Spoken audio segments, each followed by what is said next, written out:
Hey, what is going on, guys, and welcome back to another Genshin Impact video. Now, the end of 2020 is practically upon us. This year has been a year unlike any other, I think, for most of us. But I don't want to take, a whole hour talking about the year and how the channel has done and everything like that. Earlier this year, I set a goal of 50k subs before the year ended.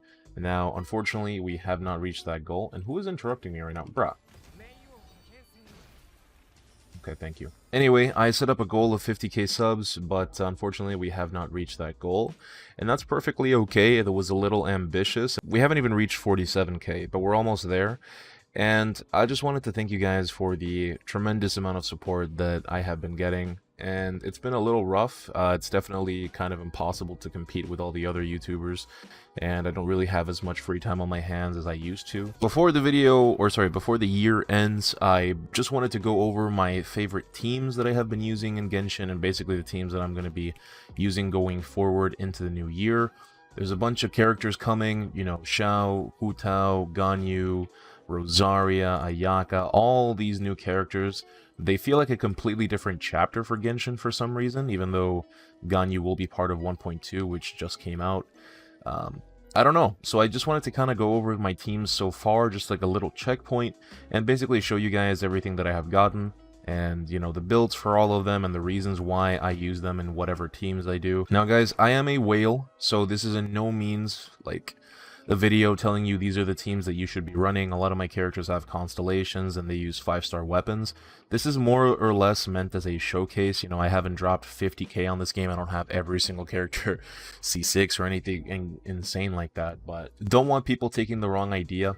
I just kind of wanted to show you guys basically where I'm at, and also maybe give you some hints as to where I'm going to go forward with my teams in the future. So yeah, I just thought it would be kind of interesting to do this, so I'm just going to do it. I'm just going to call it the Genshin 2020 checkpoint, I guess. So anyway, let's just get started. So this is essentially my quote-unquote main team. This is my deluxe team. It is a little bit conflicting, and this is one of the teams that I will be updating very, very soon. But it's essentially a DIluc main DPS team, and I have Diona as my main healer, and then I have Bennett to do like supplementary healing, I guess, and also buffing, and I have Chongyun as my primer. So for this, we have both elemental resonances. We have the attack buff from the pyro resonance, and then the crit rate buff from the cryo resonance. Basically, the way that this team works is that you use Chongyun, and everything you do inside of this AoE, your attacks are cryo, and also your abilities have 15% cooldown reduction. But essentially, you put down the E to apply cryo, and then you melt, and then you auto-attack with DIluc inside of the AoE to apply cryo again. And then you proc melt again, and then you auto, and then you proc melt again. Let's go beat on this big boy, just to show you guys basically how it works. So cryo, melt, 2 autos, melt, 2 autos. Okay, he interrupted me, what a rude ass. But basically, that's just how it goes. Do 2. So cryo, melt. Oh, we need to drop it down again. Melt. Melt. And basically, that's just how it goes. And while you're inside of this AoE, let me just get hit by these flames real quick. While you're inside of that AoE, you have increased attack speed. So with C2 DIluc, you can attack hella fast. I don't want to accidentally kill him because I want to use him as a test dummy later, so let's just teleport back to where we were. So that's essentially just how that team works. It's very, very simple, and it's super, super effective. And attacking really, really fast with DIluc is really, really satisfying. So that is why I use it. However, my problem is that I have Constellation 6 Bennett. And if you guys don't know what that does, it basically converts all of your auto attacks inside of his ulti into pyro. Now, the reason why I actually activated this node is because it gives me a 15% pyro damage bonus. So this for DIluc is amazing because that I can give him like 102% pyro damage bonus without using like, Albedo or anything crazy like that. So you have the 15% from the Crimson Witch set. You also have the 46% from your pyro damage cup, and then once you use your E 3 times, you proc the second part of the 4-piece from Crimson Witch, which gives you 84%, and then that plus the 100% or 15% from this is essentially 100% pyro damage bonus, which is absolutely insane. It's so much damage. So that's the reason why I activated that node. However, the ulti, as you'll see here, if you look at my sword, it does pyro. It does not have the blue glow like it does here. It does pyro. Like when they're overlapping, the Bennett ulti takes priority. So all of my auto attacks are pyro. Oh, I forgot to mention that whenever you ult with DIluc, you also get a 20% pyro damage bonus. So you actually get well over 100% pyro damage bonus, which is amazing. But that's my issue with this comp right now. I like the attack speed, and I like the fact that I can apply cryo basically 3 times very, very quickly. I use Diona E, I can melt, then I can use Chongyun E, and then I can melt, and then I can use Chongyun ulti, and then I can melt again with my E and then ulti or something like that. And then whenever this expires, it's also going to drop another bomb, or not a bomb, but a sword that does cryo again, which lets me proc melt again. So I can do a lot of melt procs in a pretty short amount of time. But again, because the Bennett ulti overrides the Chongyun, it's kind of counterintuitive. So this is one of the few teams that I will be updating very, very soon. Whenever I get Ganyu, she's going to be my replacement for Chongyun. So I'm going to take Chongyun out of this team, put Ganyu in here, and then that way I'll be able to proc melt pretty effectively. I'll keep the double resistances, or sorry, the double resonances, and everything will just work perfectly fine because Bennett and her don't conflict with each other whatsoever. I will miss the cooldown reduction and the attack speed, but you know what? We'll make do. We'll use Chongyun for somebody else, maybe Hu Tao. I'll probably use him for Hu Tao's team. Something that I should have mentioned at the beginning is that these are not Abyss teams, by the way, although this is a perfectly fine Abyss team for floor 12. But I don't have like a set Abyss team because you need different units for every different floor. So I just kind of put on the units that I think are good and that I have leveled up for each Abyss. These are just like my general teams that I can take into pretty much every single activity other than Abyss. For Abyss, I just recommend that you have a lot of characters for a lot of different elements all leveled up, especially Pyro if you're trying to do floor 12. But yeah, you don't need like a specific team for Abyss. You just need strong units and you can kind of mix and match because Abyss is an evolving system. They're going to keep changing the enemies on the floors. So you just need to have good units to use in all these different types of situations. But yeah, that's my deluxe team. It's really, really strong. Obviously, you guys know what Diona and Bennett do. All these characters are C6 except DIluc, of course. So Diona's C6 ulti gives me 200 EM, so the melt procs that I can get so very often just become that much stronger. It just gives DIluc like a huge nuke, basically. It is amazing. So if you guys have these units, this is like what I recommend is one of the best teams for DIluc. Another replacement for Chongyun is Childe or Xingqiu, because this becomes a vaporized team, basically. Alright, this is my second team. This is my child team, or as I ironically like to call it, I guess, my adult team. And it's Childe as a main DPS, and he is C6. Qiqi as my main healer, and then Fischl and Beidou as my supports. Now, because I have Childe at C6, that means that I can basically reset my melee stance. I basically have permanent melee stance. So once I enable my melee stance, I just need Fischl's E to be active, or Beidou's ulti to be active. So if I pop Beidou ult, I can swap to melee form on Childe and basically enjoy all of its duration and just proc a crap load of electro charge procs. It's a lot of AoE damage. And then once Beidou's ulti goes on cooldown, I essentially pop Fischl E, and then I just swap back into Childe again after I've reset my cooldown on my E, and I just keep going to town. And it's really good. It's really fast paced, and with this team comp I've been able to clear the Crimson Witch domain consistently at about a minute, if not under a minute. So let's actually just take this team into the domain at level 90 and show you guys the potential of it, because honestly this is like one of the most satisfying teams to use. I just gotta remember not to claim the rewards because I will be very sad. Okay, here we go. So like I said, I'm going to start off with Beidou. If you really want to be a Sweat Lord, you can just wait for the Serpent Spine procs. The reason why you might want to do this if you're going to do this domain is because the bonus damage is going to stay on your ulti. It's basically just going to snapshot onto your ulti. So just activate this, ult, and then basically just swap the Childe. You're going to kill this thing hella fast. And then we just ulti to reset. Whenever the ulti is kind of low duration, pop Fischl, and we go back in, Oh my god, I'm playing so bad.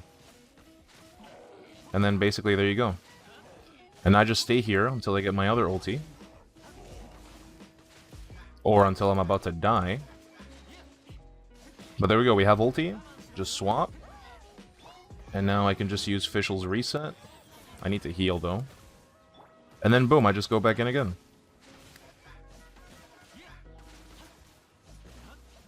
And there you go. That is essentially how it works. I took 90 seconds, but I was kind of explaining it and playing pretty badly, but that is essentially how this team comp works. I just have, and there you go, see I have Beidou's ulti back, and then I just activate it and swap back into melee form on Childe, and that's it. It is really, really good. It does a lot of damage, it does a lot of AoE damage as well, and yeah, it's just nice. Unfortunately, it's a C6 Childe build, you can't really pull this off as effectively without the melee reset. But I still use this team comp on my free-to-play account, which has 0 Childe constellations, and it works out hella well. Another reason why I like this comp a lot is because Beidou is a Claymore user, so whenever there are shields, I am not helpless. I can just beat on them. I can parry the attacks, so that way I can break the shield a lot faster. My Beidou is cracked, bro. She has a level 12 parry, so she can break through pretty much any shield. And then for really beefy and annoying ass enemies, I have Qiqi, and Qiqi with Childe is just a perma CC. They will never touch you.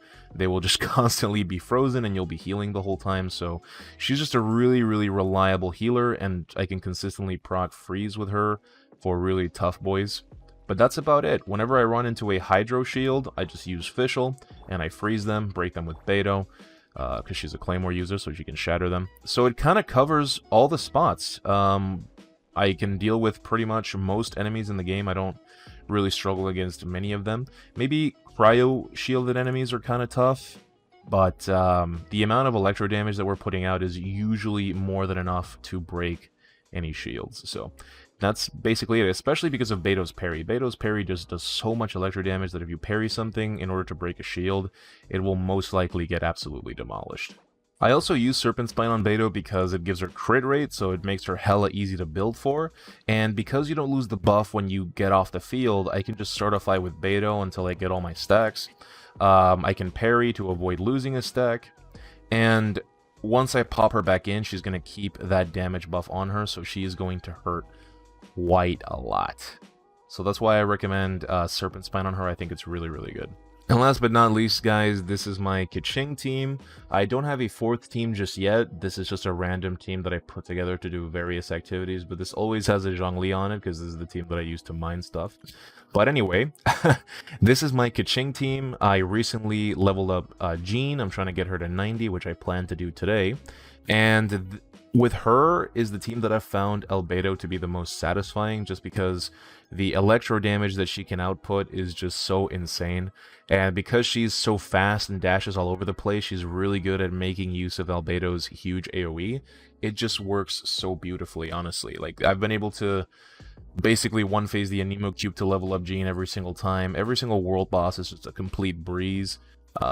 It feels really good to use both of these in tandem with each other. But yeah, she feels really good, and I have really been enjoying playing with her. I'm gonna try to play more with her, like, on stream and stuff like that, because she's with Albedo, and so it just kind of makes sense.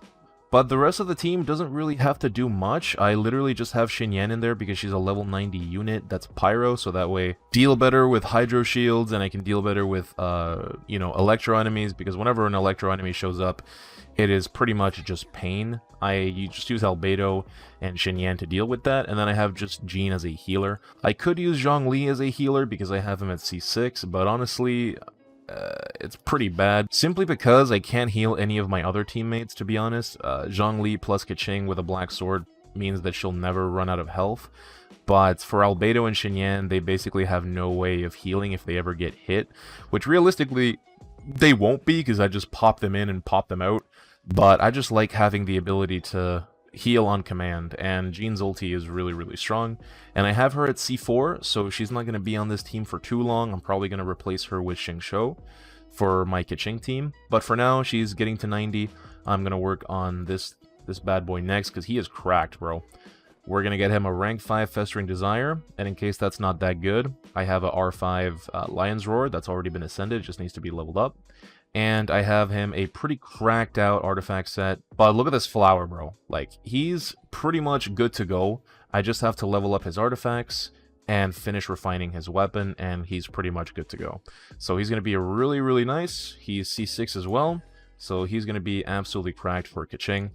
But for now, I'm just using Jean, because I just really like Mommy Jean. And that's about it. That's essentially their roles, and the team works really, really well. But yeah, guys, those are basically my favorite teams so far this year. I don't have a fourth one, to be honest with you. I don't have enough units. I mean, if you take a look at the teams, there's 12 fully decked out units, pretty much, with full builds, artifacts, and all. And there's 8 of them are level 90. So, but yeah, that's basically it, guys. I hope you guys enjoyed the video. So yeah, if you guys are interested in the stats that I have for each and every single one of the characters that I've showcased in this video, I'm going to go ahead and do a little showcase of them now. But that's about all I have to say for the video. So if you guys are really interested in that, I will leave timestamps in the video description for all of the characters. So yeah, there you go. I'll show their weapon, talents, constellations, and their artifacts. But I really don't feel like going over them one by one with me, like myself. So I'll just put a little nice track in the background and I'll let them play. Just for the people who are actually interested in that kind of stuff. But yeah, guys, I just want to thank you so very much for watching this video and for all the support that's been going to the channel, even though I'm pretty much just known as the Zhongli hater guy now on Genshin YouTube. But I still thank you guys, and I'm still very happy of where we are right now. So here's to another great year, and I will see you guys in the next video. Take care.